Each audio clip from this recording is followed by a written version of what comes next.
네, 안녕하십니까. 닥터 동굴입니다. 제가 만 킬로를 타면서 느낀 아우디 A6의 장점과 단점에 대해서 모두 말씀을 드리는 영상을 찍겠다고 했었습니다.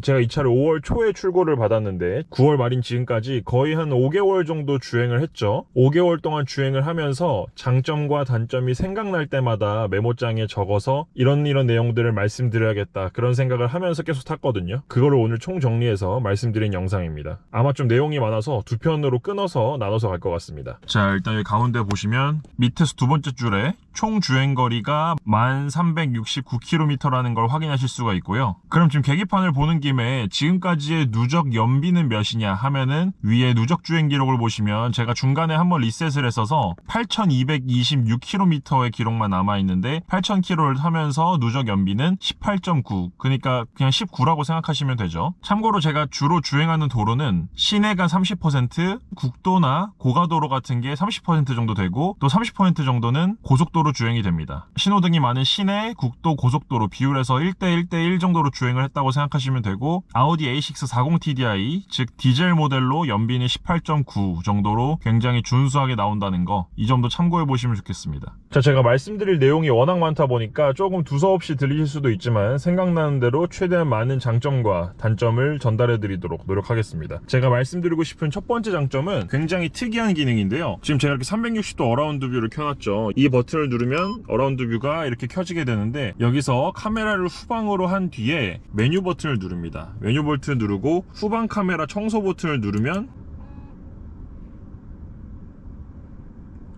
자, 이렇게 물이 나오면서 후방 카메라가 청소가 되게 됩니다. 전 사실 이런 기능이 있는지 8000km 정도 타고 알았어요. 그냥 차 안에서 친구 기다리면서 심심해서 이것저것 눌러보다가 여기 후방 카메라 청소라는 기능이 있더라고요. 굉장히 신기하죠. 후진을 해야 되는데 갑자기 오물이 묻었다든지 그런 상황에서는 꽤나 유용하게 쓸 수 있는 기능이라고 생각합니다. 자, 두 번째로 말씀드리고 싶은 장점은 역시 연비입니다. 이 차는 이제 디젤 모델이긴 하지만 12V 마일드 하이브리드 전기 모터가 같이 들어가 있기 때문에 디젤 차지만 꼭 고속이 아닌 저속, 그러니까 시내 주행할 때도 연비가 그렇게 많이 떨어지진 않습니다. 시내 주행할 때는 한 15에서 17 정도, 이 정도 사이로 나오는 것 같고, 뭐 고속도로 주행을 하게 되면 23, 24, 정말 아무도 없는 도로에선 뭐 25, 26 이렇게도 나오게 됩니다. 그래서 12V 마일드 하이브리드 전기 모터로 디젤의 단점 또한 어느 정도 개선을 했다는 거. 지금도 차량을 가솔린으로 고를지 디젤로 고를지 고민 중이신 분들은 우측 상단에 영상을 클릭해 주시면 가솔린과 디젤차를 고르는 기준에 대해서 자세하게 말씀을 드리겠습니다. 세 번째로 말씀드리고 싶은 장점은 옵션입니다. 제가 이전에 다른 영상에서 말씀드린 대로 아우디 A6는 경쟁 차종인 BMW 5 시리즈 그리고 벤츠 E클래스보다 훨씬 더 우수한 옵션들을 많이 가지고 있는데요. 대표적인 예로는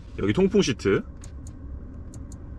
그리고 아까 보여드린 어라운드 뷰가 되겠습니다. 그 외에 뭐 열선 시트, 반자율 주행 등등의 옵션은 다른 경쟁 차종에서 다 있는 옵션이기 때문에 이 두 가지 옵션에 대해서 말씀을 드리고요. 4,900만원짜리 차량치고 굉장히 우수한 옵션을 가지고 있다라는 것을 세 번째 장점으로 꼽고 싶습니다. 네 번째로 말씀드리고 싶은 부분은 시트에 관한 내용입니다. 제가 운 좋게도 블랙 색상 시트가 아닌 브라운 색상을 바로 받을 수 있어서 이렇게 브라운 색상으로 출고를 했는데요. 옆에 보시면 이염이 전혀 되어 있지 않습니다. 하지만 이렇게 이염이 전혀 안 된다고 말씀드렸지만 과연 내구성도 좋을 것인가에 대해서는 뒤에 단점 부분에서 다시 한번 설명을 드리도록 하겠습니다. 그 다음 장점은 이 센터 패시아 조절 장치 쪽을 좀 말씀을 드리고 싶습니다. A6 구매를 염두에 두고 계신 분들이 가장 걱정하실 만한 부분이 모든 공조 장치 부분이 터치라는 점입니다. 뭐 비상등이라든지 몇 가지 정도 빼고는 대부분이 터치이기 때문에 위급한 상황에서 과연 조작이 바로바로 될 수 있을까에 대해서 걱정을 많이 하실 수가 있는데요. 이 부분에 대해서는 전혀 걱정을 할 필요가 없다고 말씀드리고 싶습니다.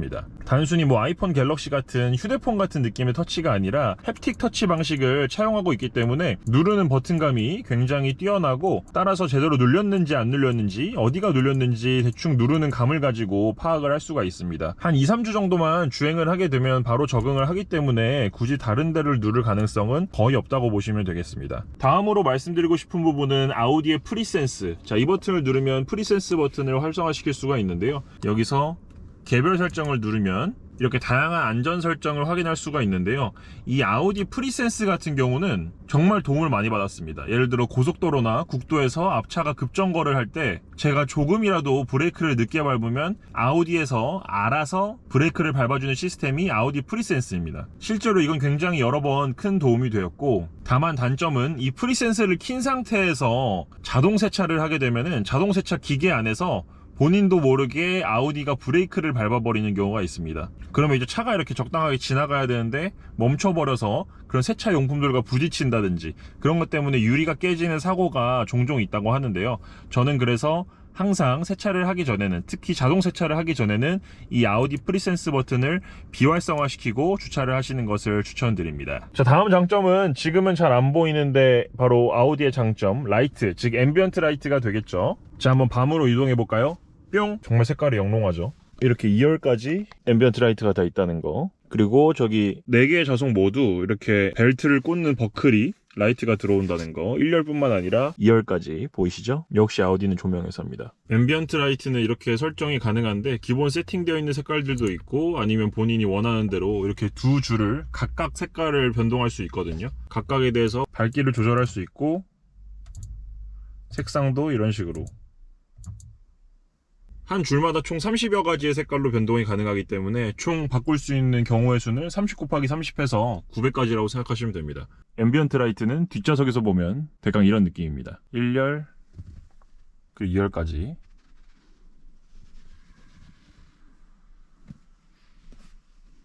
역시 아우디는 조명. 자, 다음으로 말씀드리고 싶은 장점은 이 차가 디젤인데도 불구하고 생각보다 굉장히 조용하다는 점입니다. 사실 저희 이전 차 중 하나가 소렌토 2010년식 소렌토 R이었거든요. 그 차야말로 고전적인 옛날 국산차의 디젤차였는데 저는 크게 그런 소리가 거슬리지 않아서 이번에도 고민하지 않고 디젤차를 구매하게 되었습니다. 근데 막상 차를 타보니까 예상한 것보다 소리가 더 안 납니다. 물론 이 차가 마일드 하이브리드 시스템이 들어있기 때문에 그럴 수도 있고, 또 저의 주행이 워낙 주말마다는 고속주행을 많이 하기 때문에 제가 이전에 다른 영상에서 말씀드렸다시피 디젤 엔진 같은 경우는 고속 엔진을 많이 해서 이 엔진 부산물인 슬러지를 직접 태워줘야 그 슬러지에 의해서 유발되는 컴플리케이션인 뭐 잔진동이라든지 엔진음 이런 것들을 유발할 수 있다고 말씀을 드렸었죠. 저는 지금 10,000km 정도 주행을 하면서 그런 적절한 주행 습관을 가진 탓인지 아니면 마일드 하이브리드 시스템 덕분인지 모르겠지만 거의 소음에 큰 불편함을 느끼지 않고 굉장히 정숙한 상태로 차량을 잘 운전하고 있습니다. 제 주변 지인들도 차량을 타보면 일단 무조건 가솔린이라고 생각을 해요. 물론 이제 디젤차를 싫어하시는 분들은 뭐 9만 킬로 10만 킬로 타봐라, 그때 되면 슬러지 껴서 엄청 잔진동 심하다, 엔진음 심하다 이렇게 말씀하시겠지만 또 충분히 관리를 통해서 그런 점은 극복해 나갈 수 있다고 생각을 하기 때문에 저는 이 아우디 A6 40TDI 즉 디젤 차량을 굉장히 만족하면서 타고 있습니다. 자, 그리고 가장 큰 장점 중에 하나는 바로 2열 공간입니다. 지금 제가 운전을 평소에 하던 대로 메모리 시트에 저장되어 있는 대로 앞에 운전석을 조절을 해놨고요. 바로 제가 뒷자리로 왔는데, 참고로 저는 키가 182 정도 됩니다. 지금 거의 레그룸이 뭐 주먹 한 3개 반 정도? 레그룸은 거의 국산차처럼 부족할 일이 없다 라고 생각을 하시면 됩니다. 물론 이 허벅지 쪽을 받쳐주는 이 의자의 길이가 많이 길지는 않기 때문에 좀 붕 떠있고 장기간 주행을 하게 되면은 조금 피로한 느낌이 들 수는 있겠지만, 사실 이 부분보다는 앞에 레그룸이 조금 더 피로를 결정하는 데 큰 역할을 한다고 저는 생각합니다. 또 사실 2열 공간뿐만 아니라 트렁크 공간도 굉장히 넓거든요. 또 트렁크 공간은 이렇게 보시면 이렇게 열 수가 있어서 굉장히 넓게 쓰실 수가 있습니다. 그래서 이런 트렁크 공간이나 2열 레그룸을 생각했을 때 정말 아우디 A6는 패밀리카로도 전혀 부족하지 않은 차가 아닌가 라는 생각을 하게 됩니다. 물론 여기 도시락 같은 거 보면 좀 허접하긴 합니다. 컵홀더가 좀 작아 보이긴 하지만 스타벅스 기본 사이즈는 다 들어가더라고요. 뭐 제네시스 같은 고급감은 없지만 이 정도면 개인적으로 충분히 만족하고 있습니다.